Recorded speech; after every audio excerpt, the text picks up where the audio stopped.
அன்பர்களுக்கு வணக்கம். பொலிப்பாளி ஜோதிடம் 300. இப்போ இந்த நூலில் நாம் இதுவரையிலையும் 233 பதிவுகள் வெளியிட்டிருக்கிறோம். இன்னைக்கு நாம் வெளியிடுறது 234வது பதிவு. பாடல் எண் 233.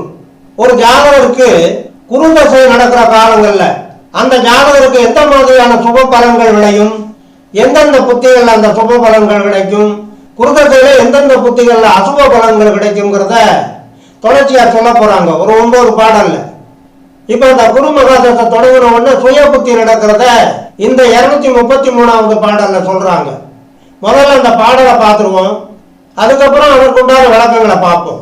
தானென்ற வியாழ திசை ஒரு 10-6, தன்மையுடன் அதன் புத்தி வருஷம் 2, நானென்ற நாளகவும் 48, நன்றாக அதன் பலனை நவில கேளு, கோணென்ற ராஜாவால் குருவருளும் உண்டு, குறைவில்லா திரவியங்கள் வெகு லாபம் உண்டாம், மானென்ற பெண்கொடியால் மனமகிழ்ச்சி உண்டாம், மங்களமும் சோபனமும் வளரும் காணே அப்படின்னு முடிச்சிருக்கிறார் இந்த பாட்டை.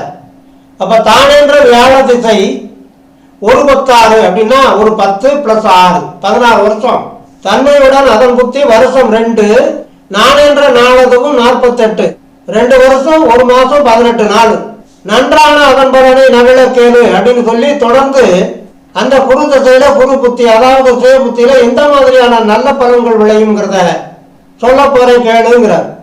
கோணென்ற ராஜாவால் குருவரோடும் உண்டு, ராஜாவால் நன்மை கிடைக்கும், அதாவது அரசாங்கத்தினால நன்மையும் கிடைக்கும், அதே மாதிரி குருவரோடும் உண்டுங்கிற போது பெரியவர்களுடைய ஆசீர்வாதம் அதுவும் கிட்டுங்கிறார்.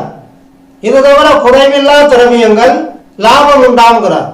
திரவியங்கள்ங்கிற போது வாழ்க்கைக்கு தேவையான பொருள்கள், மண்ணு மனை வண்டி வாகனம் ஆடை ஆபரணங்கள் அந்த மாதிரி அவையெல்லாம் இந்த குருதசை குரு புத்தியில குறைவில்லாம கிடைக்குங்கிறார். இது தவிர மானென்ற பெண்கொடியால் மனமகிழ்ச்சி உண்டாம்னு 4வது அடியில சொல்லும் போது குடும்ப தலைவி மனைவியினால கிடைக்கக்கூடிய சுகம், இல்லற வாழ்க்கையில இணக்கம் உண்டாகும், கணவன் மனைவி ஒற்றுமை மேலோங்கும், அந்த மாதிரி சுப பலன்கள் எல்லாம் இந்த குரு தசையில குரு புத்தியில அந்த ஜாதகனுக்கு கிடைக்கும் அப்படிங்கிறார். இறுதியா முடிக்கும் போது மங்களமும் சோபனமும் வளரும் காணே. மங்கள நிகழ்ச்சிகள் குடும்பத்துல கல்யாண வயசுல இருக்கக்கூடிய ஆண் பெண்களுக்கு திருமணமாகும், மங்கள காரியங்கள் நிறைவேறும், சோபனங்கள் அப்படிங்கிற போது சுக வாழ்க்கைக்கு தேவையான வாழ்க்கை வசதிகள், சந்தோஷம், சௌபாக்கியம், இதெல்லாம் அந்த சோபனங்கிற வார்த்தைகள் அடங்கும்.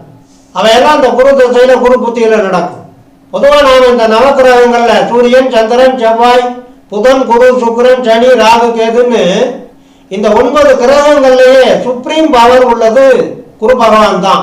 வரைமுறை இல்லாத அதிகாரம், வானவாதி அதிகாரம் சொல்லுவோம்ல, இங்க இந்த நவக்கிரக சாம்ராஜ்யத்துல குரு பகவானுக்கு அப்படி ஆம்பிள் ஆஃப் பவர்ஸ் இருக்கு. குரு பார்க்க கோடி தோஷம் விலகும். ஜாதகத்துல என்ன தோஷம் இருந்தா இல்லையா, அந்த தோஷம் தர்ற கிரகத்துக்கு குறுப்பார்வை இருக்குது அப்படின்றோம். குறுப்பார்வை இருந்தா அந்த தோஷம் பாதிக்காது அந்த ஜாதகரை. அதே மாதிரி குரு பார்க்க கோடி நன்மை விளையும். எந்த ஒரு கிரகத்துக்கு குறுபார்வை கிட்டதோ அல்லது எந்த ஒரு வீட்டுக்கு துவாதச பாவகங்கள்ல எந்த ஒரு பாவகத்துக்கு குருவினுடைய பார்வை கிட்டதோ அந்த பாவகம் பலப்படும், குரு பார்வைக்குள்ள உள்ள கிரகம் பலப்படும். அதான் குரு பார்க்க கோடி தோஷம் விலகும், குரு பார்க்க கோடி நன்மை விளையும். அப்ப ஆதிபத்தியத்துல பாவதோஷம் வாங்கின கிரகம் கூட குரு பார்வைகளை வந்துருச்சுன்னு சொன்னா அந்த ஆதிபத்தியம் பற்றிய சுப பலன்களை தான் வழங்குமே தவிர கெடுதல் செய்யாது. அப்ப குரு மகாதசையில தவிர்க்க முடியாத காரணங்கள் தவிர பெரும்பாலும் எல்லா கிரகங்களுமே அந்த ஜாதகனுக்கு நல்ல பலன்களை தான் வழங்கும். அதை நீ அனுபவத்தில் பார்க்கலாம். அதைத்தான் இங்க வெளிப்பாடி மகிழ்ச்சி மிக நுட்பமா நமக்கு சுட்டி காட்டுறாங்க. ஆக குரு தசையில குரு புத்தி நடக்கக்கூடிய அந்த 2 வருஷம் 1 மாசம் 18 நாளுங்கிறது அந்த ஜாதகனுக்கு அபரிமிதமான நன்மைகளை வழங்கக்கூடிய நல்ல காலம் என்பதை சுட்டி காட்டியிருக்கிறார் என்று சொல்லி இனி அடுத்த பதிவிலே சந்திப்போம். தொடர்ந்து வாருங்கள் என்று சொல்லி அமைகிறேன். நன்றி, வணக்கம்.